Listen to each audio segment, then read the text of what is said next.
네, 안녕하세요. 마감 클래스 이강우 전문가입니다. 자, 오늘장 제가 그동안 강조드렸던 반도체 주변 종목들, 그러니까 삼성전자와 SK하이닉스를 일찍이 소개를 드렸고, 그 다음에 이제 어느 정도 상승 추세에서는 그 주변 장비 종목들을 보자라고 이야기를 드렸었죠.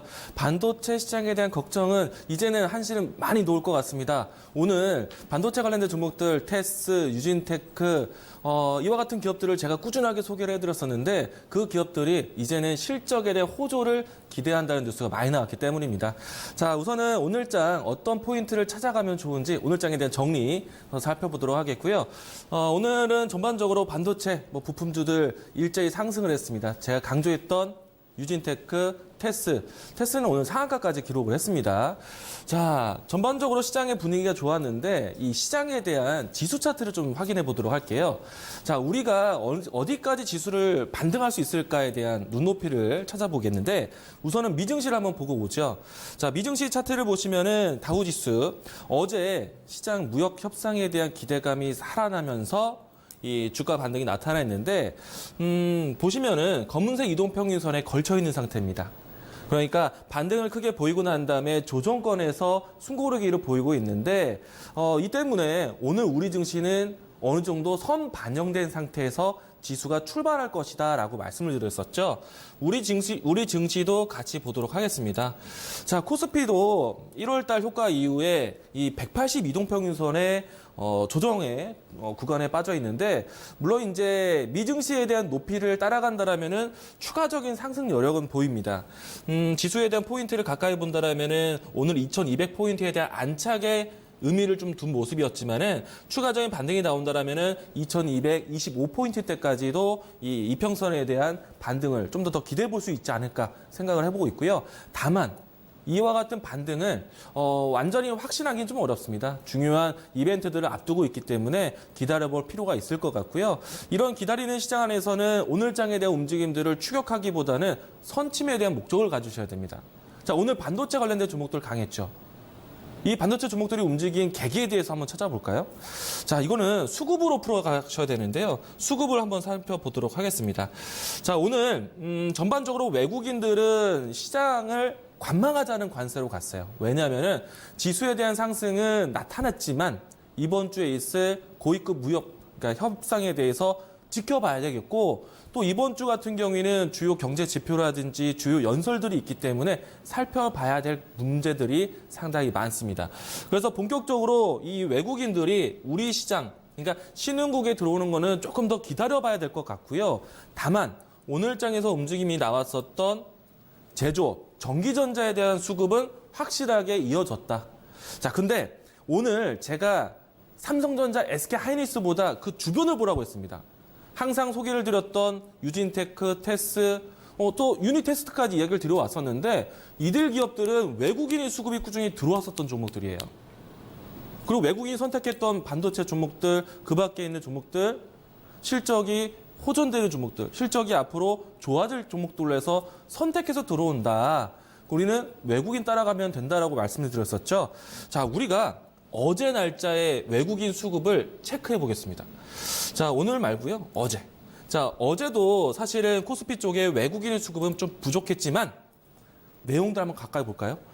어제 이미 외국인들은 전기전자, 특히나 제조업 업종에 외국인 수급이 들어와 있는 상태입니다. 그렇기 때문에 이미 선침된 상태에서 오늘 중소형주, 주변 종목들이 크게 강한 모습을 연출했다라고 보시면 되겠고요. 그래서 오늘도 이 외국인들의 수급에 대한 체크는 필요했다. 이야기를 드리도록 하겠습니다. 자, 그러면 오늘 이 반도체 종목들이 얼마만큼 상승을 했는지 한번 이 주식 차트들을 좀 살펴보도록 하죠. 자, 오늘 가장 대표적인 종목은 누가 뭐래도 테스 종목입니다. 이 테스 종목이 가격 상한가까지 움직임이 나오면서 급등을 했는데 이 테스에 대한 수급 종횡을 보시면은 그동안에 외국인들이 꾸준하게 찾아왔던 종목입니다. 보시면은 외국인들이 항상 선택을 해왔던 종목이었기 때문에 오늘 주가 상승까지 이렇게 반영이 되었던 모습이고요. 다만 저 역시도 여러분들이 앞으로 봐야 할 종목으로 해서 테스, 유진테크 또 유니테스트까지 이와 같은 종목들을 꾸준하게 이야기를 드려왔는데 이 모두 다 외국인들의 수급이 동반돼서 움직였던 종목들이에요. 그런데 오늘 테스 종목들이라든지 또 유진테크 주가 상승률이 굉장히 컸죠. 이거는 어느 정도 지난 이 매물대 상단까지 올라온 상태이기 때문에 어떻게 보면은 종목에 대한 선침의 목적은 이미 이뤘습니다. 물론 이제 이 종목을 쥐고 있었던 제 이야기를 듣고 선침에 되었던 분들은 이 추세를 계속 지속할 필요가 있지만 지금에서 다시 한번 새롭게 들어가기에는 시장을 좀 더 기다렸다 들어가셔야 됩니다. 선침의 시기는 놓쳤다. 그래서 지금은 이 외국인들이 실적주에 들어왔던 것처럼 그 주변 종목들을 좀 살필 필요가 있다는 것. 이 부분들은 좀 뒷부분에 다시 한번 설명을 드리도록 하겠고요. 지금은 전체적인 시장 종목이든 지수든 움직이는 주체는 외국인에 있다는 것이고요. 외국인들이 선택하는 종목들은 실적이 항상 따른다는 것을 기억하시면 좋을 것 같습니다. 자, 오늘 사실 종목의 전체적으로 본다라면요. 반도체 테스 종목만 날아간 것은 아니에요. 왜냐하면은 오늘 전체적인 시장 기류를 HTS에서 자료를 하나 보도록 하겠는데요. 자, 저는 오늘 코스피하고 코스닥에 양시장의 온도차가 있었다고 하지만은 저는 코스피도 좋았다. 그리고 코스닥도 역시 좋았다. 자, 코스피의 전체 업종 지수 차트입니다. 사실은 오늘 상 봤을 때 자동차만 못 간 하루였습니다. 왼쪽에 업종 지수하고요. 먼저 오른쪽에 시가총액 상위 종목도 보겠는데 자동차 빼고 모든 업종들이 좋았어요. 그리고 여기에 코스닥 분위기도 한번 보도록 하죠. 코스닥은 시가총액 상위 종목들이 일제히 올라오기도 했고 전체적인 업종들이 모두 다 분위기 좋은 형상태로 진행이 되었습니다. 자, 그렇기 때문에 코스닥에서 빼놓지 않고 가야 하는 업종 바로 제약 바이오 섹터인데 오늘 시가총액 상위 종목들 안에서 신라젠과 코롱티시준이 잠시 소폭 조정은 나왔지만은 전반적으로 바이오 종목들이 모두 다 오름세를 보였습니다. 자, 대표적인 종목이 오늘 가장 제 눈에 띄었던 종목은 바로 앱클론 종목인데요. 이 앱클론 종목은 오늘 장중에 11%대까지 움직임이 나왔습니다. 자, 근데 잘 기억해 보시죠. 제가 그동안에 IT에서는 어떤 섹터, 외국인들이 선택하는 실적주를 봐야 하고 반도체를 놓치면 안 된다고 말씀드렸고 제약바이오 어떤 섹터를 계속 강조를 드렸죠? 기억하십니까? 앞으로 제약산업은 장기 성장 산업이다. 그래서 고령화에 대한 시대를 따라야 된다. 항암제, 만성질환 치료제.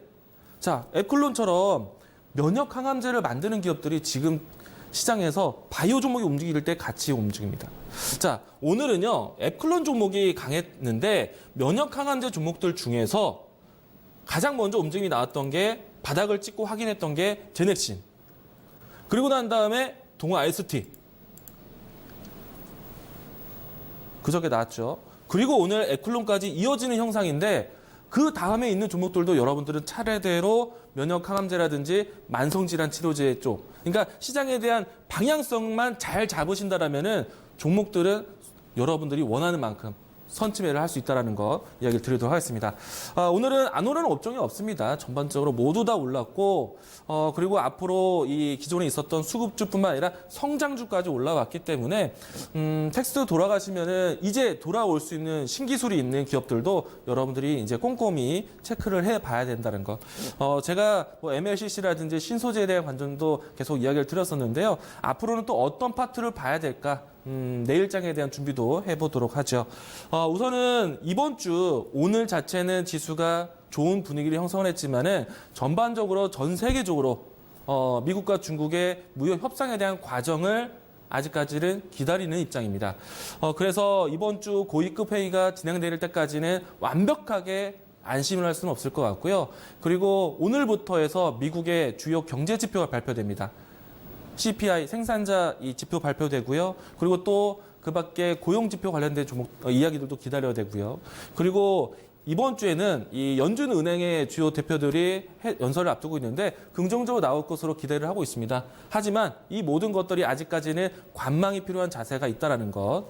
자, 그러면 시장에서 완벽하게 낙관하기보다는 좀 안정적으로 선침의 목적을 가져가자라는 것 이야기를 해보도록 하겠고요. IT에 대해서는 좀 더 이야기를 드린다면은 투자 심리는 계속 확대될 것 같습니다. 이미 살아났다고 해도 과언이 아닌데 지금은 제가 이야기드렸던 반도체 섹터들은 어느 정도 마디로 올라왔기 때문에 그 분위기를 확산되는 것에서 낙폭이 되었던 다른 업종들도 보실 수 있을 것 같아요. 자, 그래서 돌아올 수 있는 모멘텀. 자, 갤럭시와 갤럭시 S10과 폴더블 폰을 좀 기억하신다라면은 바로 다음 주에 일정이 있거든요. 오늘부터 해서 움직임들 견고하게 움직임이 나왔습니다. 내일장에서는 스마트폰 관련된 부품주들을 보시면 좋을 것 같고 또 이 폴더블 폰에 대한 새로운 기종에 대한 관심이 높을 겁니다. 이번에 나온 삼성의 폴더블 폰 같은 경우에는 전면과 후면에 모두 다 디스플레이를 탑재를 했기 때문에 스마트폰 관련된 종목들 중에서도 또 디스플레이 관련된 종목들 같이 함께 보시면 좋을 것 같고요. 아마 삼성의 신제품이 나오고 난 다음에는 애플의 신제품도 아마 소개가 될 겁니다. 어느 정도 시장에 대한 기류를 만들 수 있기 때문에 그동안 소외되었던 디스플레이 패널 관련된 종목들도 이제는 좀 볼 수 있는 단계에 와 있다. 사실 먼저 말씀드리면은 이 스마트폰 디스플레이 패널 쪽에서도 외국인의 수급이 들어와 있다는 거를 조금이나마 참고사항으로 얘기를 드리도록 하겠고요. 자, 그리고 여러분들에게 하나 더 시장을 바라보는 눈에 대해서 설명을 좀 드려보도록 하겠습니다. 정밀화울 쪽으로 외국인들이 순환매가 다 들어오고 있는데요. 요거 자료와 함께 잠깐 보여드리도록 할게요. 자, 오늘 우리가 이 제조업 지수 어제 외국인 들어와서 오늘 잘 샀다라고 이야기를 드렸었죠. 자, 내일도 마찬가지입니다. 내일도 오늘 외국인들이 어떻게 들어왔는지를 보셔야 되거든요. 오늘 눈에 띄는 수급은요. 코스닥 시장에 외국인이 1,300억대 매수가 들어왔다는 얘기입니다. 자, 보시면요. 외국인이 들어온 날짜가 오늘 1,000억대 이상으로 들어온 날짜가 13일 그리고 7일 날 강하게 들어왔었는데요. 사실 그 다음에는 외국인들의 수급이 좀 사그러들었습니다. 그런데 7일 날 들어오고 난 다음에 8일 날 그 다음 숨고르게 하는 때 외국인들이 선택했던 업종을 살펴보시면요. 7일 날짜에 외국인 선택 종목을 좀 보도록 하겠습니다. 자, 보시면요. 화학 쪽 섹터에서 외국인 수급이 이제 8일 날짜 봐야겠죠? 네, 8일 날짜. 숨고르게 하는 날짜. 자, 이때 그 다음 외국인들이 담아가는 섹터가 이 화학 쪽 섹터. 코스피와 코스닥 양시장에서 화학 쪽 섹터를 잡아가는 모습들을 우리가 살펴볼 수 있겠는데요. 이 자료를 제가 다시 한번 준비를 해야 될 것 같네요. 자, 우선 이 시장에서 화학 종목을 좀 이야기를 드리고 싶은데 IT 쪽에 봤기 때문에 IT 쪽에 들어가는 이 소재 화학 섹터들을 같이 보자는 얘기입니다. 이 부분들을 내일장에 대한 포커스로 이야기를 드리도록 하겠고요. 시장에 대한 관망이 숨고르기라면은 그 다음에 이어질 수 있는 종목들을 선침해하자라는 의견 마무리하면서 오늘 마감 클래스 마치도록 하겠습니다.